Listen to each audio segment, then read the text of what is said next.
Hello students, myself Trupti Chatti. Welcome you on Nagesh Karasgi Orchid School channel. पंचमः पाठः कंटकेनैव कंटकम्। इस पाठ हमने पूरा पढ़ा था और इस पाठों के प्रश्नोत्तरों का भी अभ्यास किया था। इस पाठ के और 3 प्रश्न बाकी है। आज हम वो 3 प्रश्न पढ़ेंगे और उसके बाद नया पाठ पढ़ना चालू करेंगे।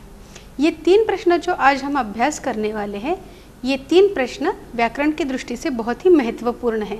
जैसे इसमें प्रत्यय आएगा, डू एज डायरेक्टेड यानी कि यथा निर्देशम उत्तरत्। इसका अर्थ है कि एक वाक्य में जैसे आपको निर्देश दिया गया है उस प्रकार से आपको उस प्रश्न का उत्तर देना है। तो देखते हैं हम इसका पहला प्रश्न, यथा निर्देशम उत्तरत्। इस प्रश्न में आपको सब क्वेश्चंस है 5। इसका पहला सब क्वेश्चन है, सह लोमशिकायै सर्वां कथां न्यवेदयत्। अभी इस प्रश्न में आपको एक वाक्य दिया गया है। वाक्य जो है सह से लेके न्यवेदयत् तक वाक्य है। सह लोमशिकायै सर्वां कथां न्यवेदयत्। सह यानी वह, ये सर्वनाम है, पुल्लिंग सर्वनाम है। अभी ये सर्वनाम चंचल या व्याधः इसके लिए प्रयुक्त किया गया है। लोमशिकायै, लोमशिका यानी लोमड़ी, लोमशिकायै यानी लोमड़ी को, सर्वां कथां सारी कथा, न्यवेदयत् निवेदन किया यानी कि बताया। उसने लोमशिका को सारी कथा बताई, निवेदन की, ये वाक्य है।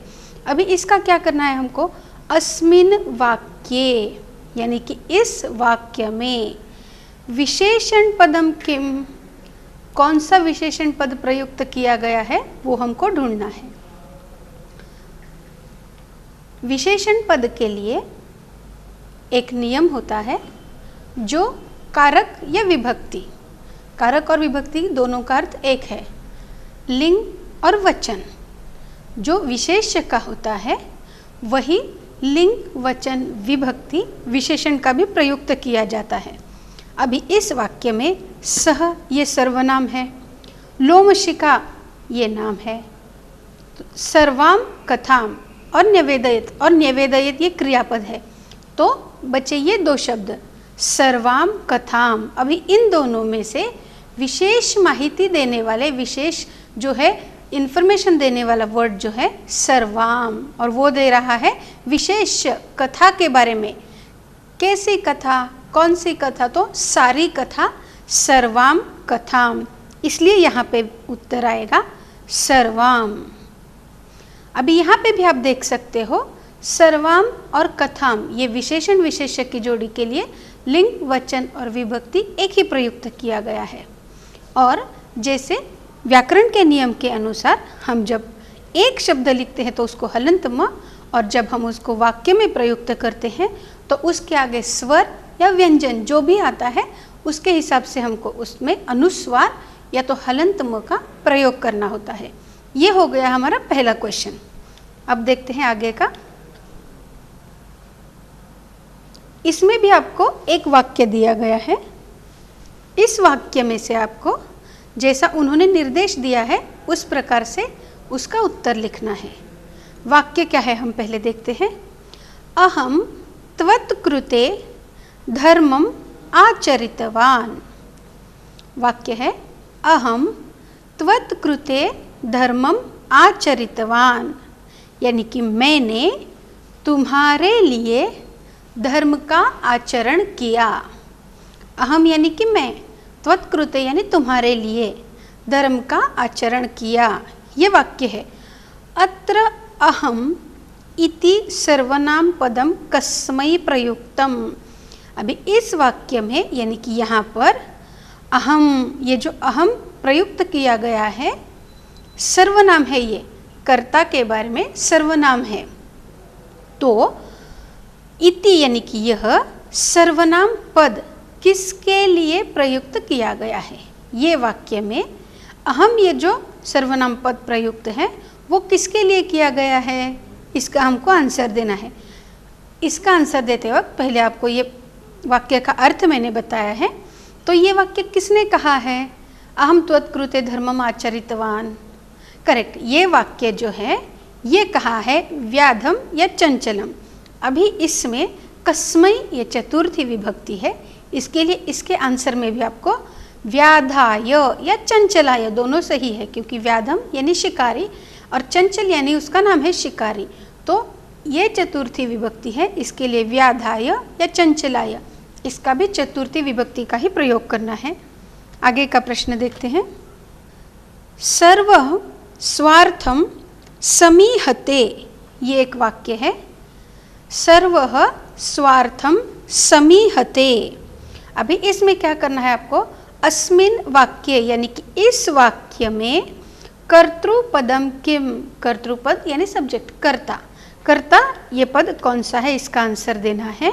तो सर्वः ये इसका आंसर आएगा, क्योंकि समीहते ये क्रियापद है, इसके लिए इसका आंसर आएगा सर्वः। आगे का प्रश्न है। सा सहसा चंचलम उपसृत्य, यहाँ पे भी एक संधि आया है, इसका विग्रह बनेगा चंचलम प्लस उपसृत्य।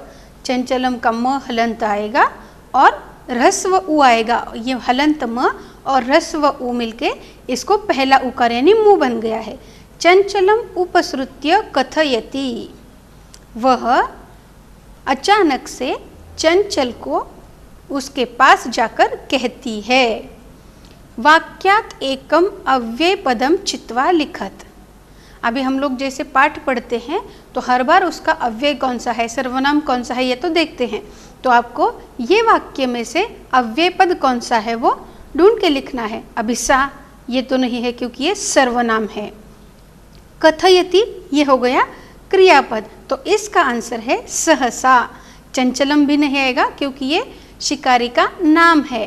उपसृत्य ये भी क्रियापद है, उसको प्रत्यय लगा है, तो सहसा यानी कि अचानक। आगे का प्रश्न देखते हैं।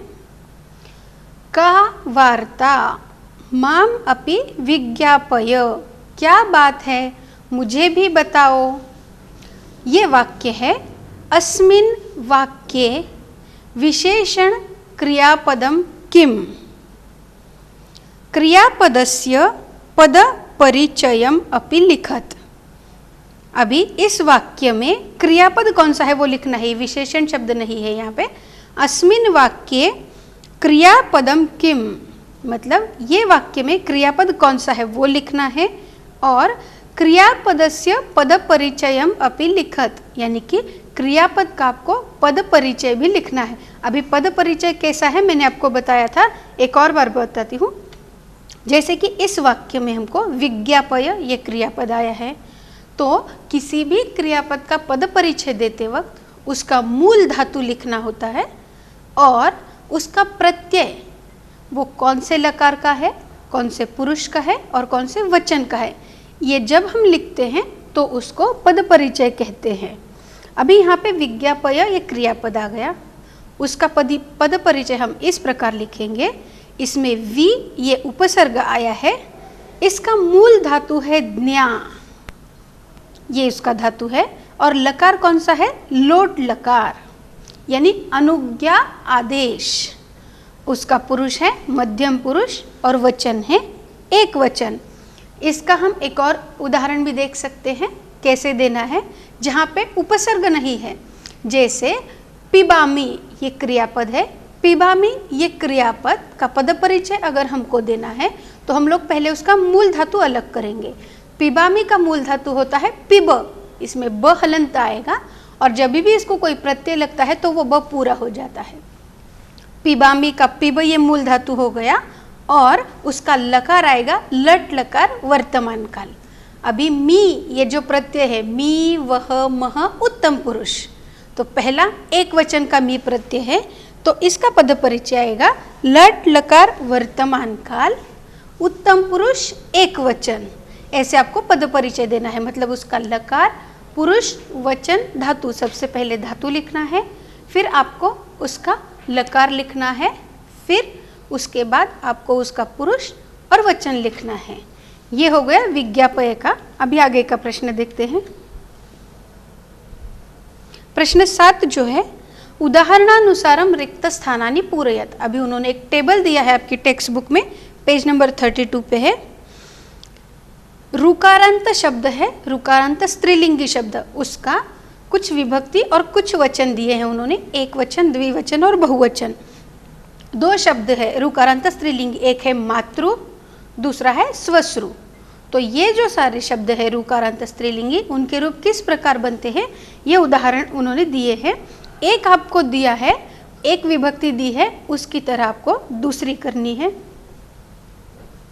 जैसे मातृ, ये मूल शब्द है, उसका प्रथमा एक वचन माता, द्विवचन मातरौ, बहुवचन मातरः आएगा।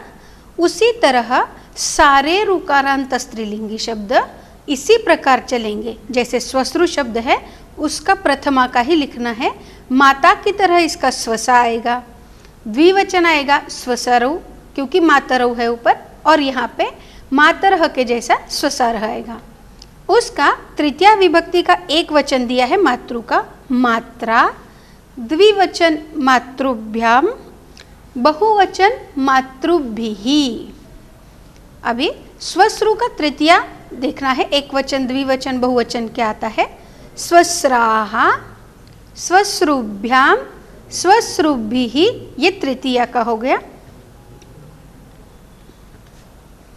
अभी स्वश्रु शब्द का सप्तमी एक वचन, द्विवचन, बहुवचन देखना है।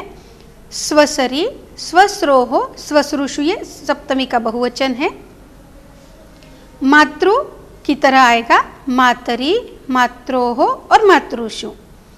अभी स्वश्रु और मातृ के षष्ठी आएंगे, स्वश्रु, स्वश्रोः, स्वश्रुणाम। मातृ का आएगा मातृ, मात्रोः, मातृणाम।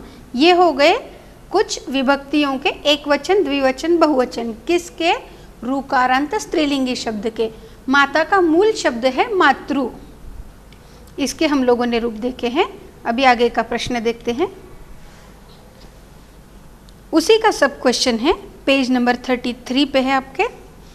धातु प्रत्ययम च लिखत। अभी जैसे हम लोगों ने इससे पहले के क्वेश्चन में पद परिचय के प्रश्न में देखा था कि कौन से भी क्रियापद का मूल धातु हमेशा हलंत आता है, उसको कुछ भी प्रत्यय नहीं होता है। जैसे ही हमको उसको वाक्य में प्रयुक्त करना होता है, हम लोग वो वाक्य के कर्ता यानी कि सब्जेक्ट के अनुसार और वचन के अनुसार उसको प्रत्यय लगाते हैं। तो ये एक आपको शब्द दिए गए हैं, प्रत्यय लगा के आपको वो शब्द का धातु अलग करना है और उसको कौन सा प्रत्यय लगाना है वो अलग करना है।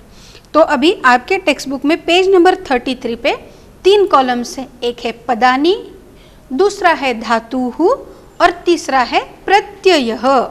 मतलब पहले कॉलम में आपको पद दिए हैं, शब्द दिए हैं, जो धातु को प्रत्यय के साथ अटैच करके दिए हैं, एक साथ ही है।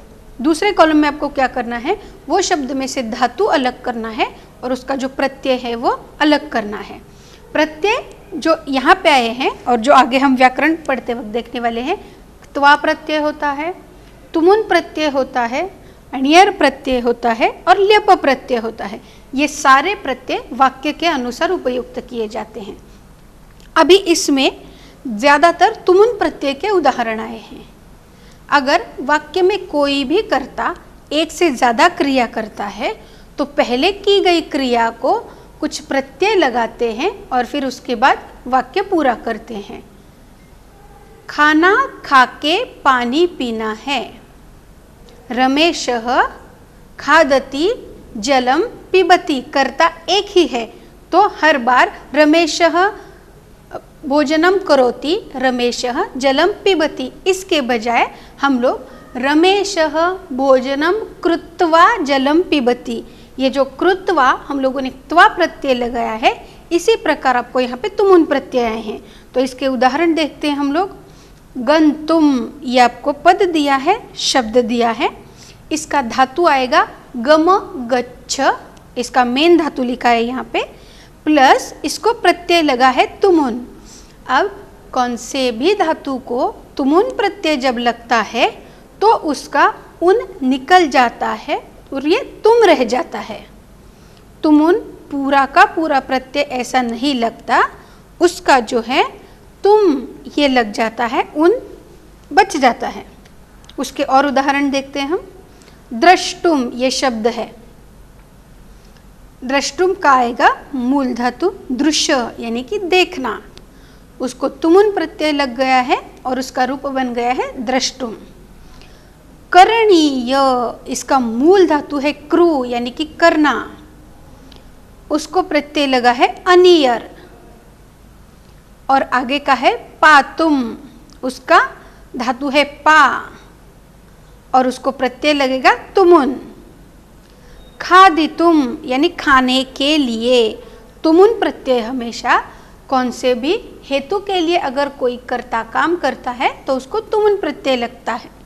खादितुम यानी खाने के लिए, उसका मूल धातु होगा खा प्लस प्रत्यय होगा तुमुन। कृत्वा जैसे अभी आपको मैंने उदाहरण दिया था, रमेशः भोजनम करोति, रमेशः जलम पिबति, उसके लिए हम लोग करोति को मूल धातु है क्रू, उसको त्वा प्रत्यय लगाएंगे। मतलब रमेश खाना खा के पानी पीता है, जैसे हम हिंदी में बोलते हैं वैसे ही रमेशः भोजनम कृत्वा जलम पिबति, मतलब रमेश ने दो कार्य किए हैं, खाना खाना और पानी पीना। तो पहले जो किया है उसने खाना खाया, तो उसका जो क्रियापद है उसको त्वा प्रत्यय लग गया है। रमेशः भोजनम कृत्वा जलम पिबति। आज हम लोगों ने इस पाठ के प्रश्नोत्तर देखे हैं। अब हम लोग षष्ठः पाठः चालू करने वाले हैं, वो पढ़ना शुरू करते हैं। हम लोगों ने 5th लेसन के प्रश्नोत्तरों का अभ्यास अब तक किया है, जिसमें तुमुन प्रत्यय, त्वा प्रत्यय, अनियर प्रत्यय इसके उदाहरण देखे थे। तो आपको क्या करना है, जब हम षष्ठः पाठः पढ़ेंगे तब आपको उसमें से तुमुन प्रत्यय के जितने भी उदाहरण आते हैं और त्वा प्रत्यय के, जैसे कृत्वा ये त्वा प्रत्यय है, पीत्वा ये त्वा प्रत्यय है, ऐसे आपको रेखांकित करने हैं। और तुमुन के लिए गंतुम, आगच्छतुम ये सारे हैं, उसको रेखांकित करना है। तुमुन प्रत्यय और त्वा प्रत्यय आपको रेखांकित करके रखने हैं।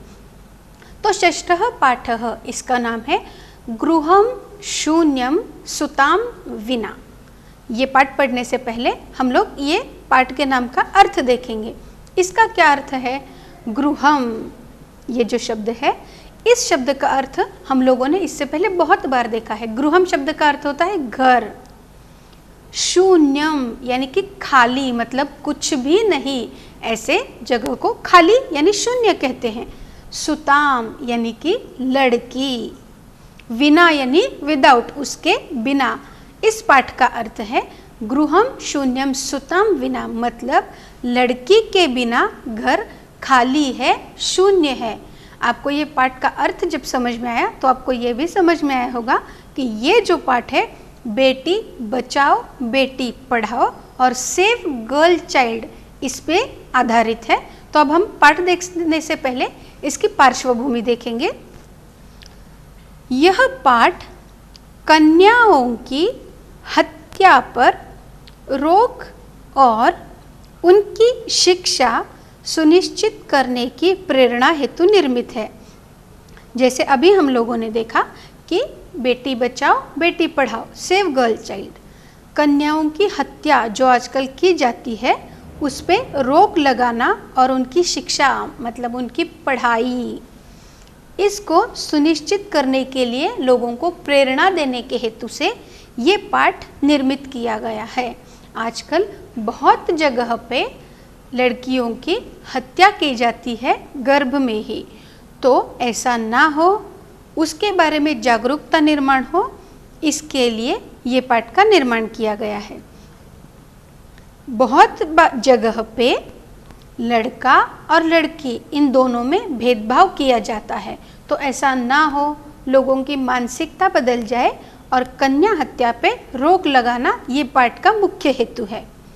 समाज में लड़के और लड़कियों के बीच भेदभाव की भावना आज भी समाज में यत्र तत्र यानी कि यहाँ वहाँ देखी जाती है, जिसे दूर किए जाने की आवश्यकता है। मतलब ऐसी सोच समाज के लिए घातक साबित हो सकती है। अगर आज हम लोग लड़कियों की हत्या करेंगे तो भविष्य में लड़कियां नहीं बचेंगी। इसके लिए इस सोच को दूर करने की आवश्यकता है। संवादात्मक शैली में इस बात को सरल संस्कृत में प्रस्तुत किया गया है और ये पाठ में कुछ संवाद रूप से आपको सरल संस्कृत में समझाया गया है। अब ये पाठ हम लोग देखना चालू करते हैं। यहाँ पे शालिनी ग्रीष्मावकाशे, जैसे ऊपर देखा है संवादात्मक पाठ है ये, तो अगर संवाद है तो उसमें कुछ कैरेक्टर्स पात्र भी आएंगे। तो इसके पहला पात्र है शालिनी नाम की एक जो है महिला है, वो अपने पिता के घर आती हैं। यहाँ पे चित्र में आप लोग देख सकते हैं दो महिलाएं बात कर रही है।